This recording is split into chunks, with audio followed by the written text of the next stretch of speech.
Look, at the end of the day, our life can be here, but can always be there, right? You might feel like, oh, I'm fine, I'm not that stressed, but you can always be there. And even if you're that happy, you can always add more things to make yourself even better. Hey guys, welcome back to my channel. It's Lynn Panetti here, helping you to achieve time freedom so you have more time for self, family, business, and life. Now in this video, I'm going to help you to reduce stress, be more calm and less anxious, because life can get so overwhelming. There's so many things to do, so many projects to complete, so many responsibilities to do, and often we can get stressed, and if we're not careful, we can get burnt out and it might be too late. Okay, first of all, what is stress and what is anxiety? For me, I think stress is about creating expectations for yourself and not meeting there at the time that you want it to. But here's the thing, in life, you can't control everything. God has a plan for you. Have you heard of a saying goes, God's delay is not God's denial? So it means sometimes in life there is a timing to something. Sometimes you just have to wait for the right moment when you are more equipped with the right knowledge, the right opportunity comes and things will work out. But often we get stressed because we want it now. We want the outcome to be achieved now according to our plan. And that's when we can create stress. And I'm talking for myself as well. Whenever I create some expectation or some short deadlines that I want to get there, and I start to get stressed because I'm thinking, oh my God, I'm not hitting there. But as soon as I feel it, I remind myself that, hang on a minute, who said I can't push this deadline out? Who said I have to have this now? Who said I have to achieve this now? And that is when I just snap myself out of it and readjusting. So where am I feeling stressed? Why am I feeling stressed? What can I change so that I stop feeling stressed? And anxiety is the same. It's thinking about the future, thinking about what could happen and what if it doesn't work out? And this is where you get anxious because you're not really thinking about the moment, thinking about what's in your control rather than what's outside of your control. So overall, stress and anxiety is something that we kind of create for ourselves because we're the one that created extra things to do by a short period of time, or things that we tell ourselves that we can't get there, or things might not work out, and create that anxiety and stress for no reason. The other important thing that I do to keep me most of the time not stressed is that every day I have a gratitude journal. So I always write down what I'm grateful for. And of course, it helps to reduce stress in the morning. But during the day, all of a sudden you might have things that happen to you and you start to feel overwhelmed. But at least doing gratitude in the morning and even at night can really reduce stress. So this is when we try to focus on what is working rather than what's not working. We're only stressed and anxious because we're too caught up in the what's not working versus looking at things that are going well. And when you look at things that are going well, you're going to feel more positive. You're going to shift your mindset to a place of love and gratitude. Well, I guess that's what gratitude means.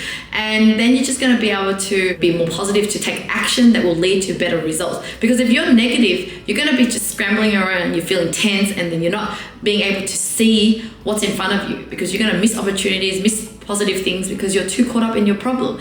So doing gratitude every single day where you write down at least 3 things you're grateful for. It can be small, it can be big. It doesn't have to be big. And here's the thing, sometimes people feel like I have nothing to be grateful for. They're waiting for something big to happen. But actually a lot of things that I write down are really small things. Small meaning, well, things that we take for granted. For example, I'm grateful that it's a new week. I'm grateful that I have a new opportunity. I'm grateful that I'm alive, that I'm healthy, that my kids are healthy, they're not sick, that I'm not having to drive them to the hospital and doctor because they're sick. Those are the things that we take for granted, and we're waiting for something great in business or in life to happen to us for us to be grateful, but really we should be grateful for what we already have. Another way to reduce stress is adding exercise in your day. So every single day nowadays, I'm actually fitting in about 30 minutes or 45 minutes of exercise. Now, every day that I do exercise, I know that my mood is just much better. I don't feel as stressed. The days that I skip exercise is when I kind of feel flat. So it's really important to reorganize your day to fit in some sort of exercise. So right now I'm doing an online Zoom session, personal training session with some guys at DIY PT, DIY personal training. Now they just have a Zoom session where I can actually just exercise in my lounge room. It's just so convenient for me because all I do is do some work in the morning. At 6 o'clock, I just quickly do a 30-minute session in my lounge room and then I'm done for the day. I haven't had to leave the house.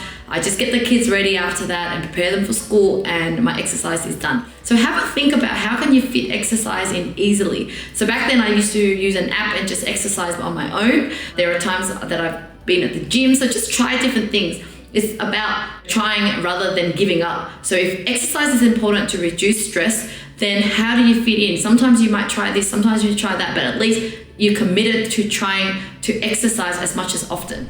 Another way to reduce stress is working with a life coach. So I still see my life coach to this day, at least once a month, where I sit with her and just talk it out, analyze. And rather than talking to a friend who sometimes might just end up turning it into a bitch fest, you actually talk to someone that's qualified, that is there to listen and to ask you questions, probing you to answer questions. So as they ask questions, you're going to discover things that are stuck in your mind, that's stressing you out for no reason. And once you talk it out, you actually realize that there's nothing to be stressed about.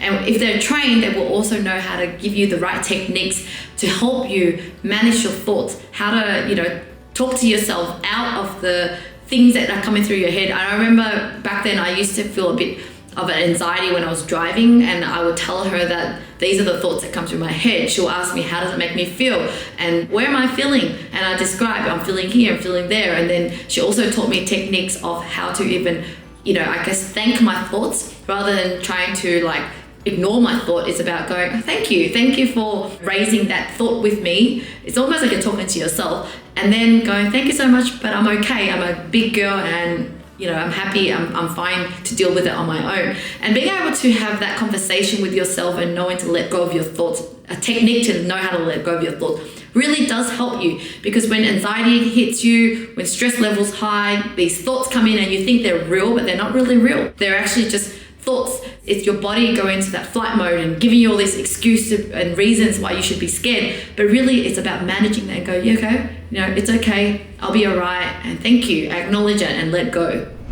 Now, another way to manage stress is meditation. So whenever I do meditation, I do have a calmer day. When I'm busy and I don't do it, I can see my stress level being very different. So meditation for me is really about breathing in and breathing out really slowly, and really inhaling and exhaling, creating the calmness for yourself. Because usually when we're stressed out, we're breathing hard and panicking, and we breathe so shallow. But when we meditate and we learn to breathe and just really observe and be there in the moment, it really does calm our whole soul down. So in terms of meditation, I try to do it in the morning.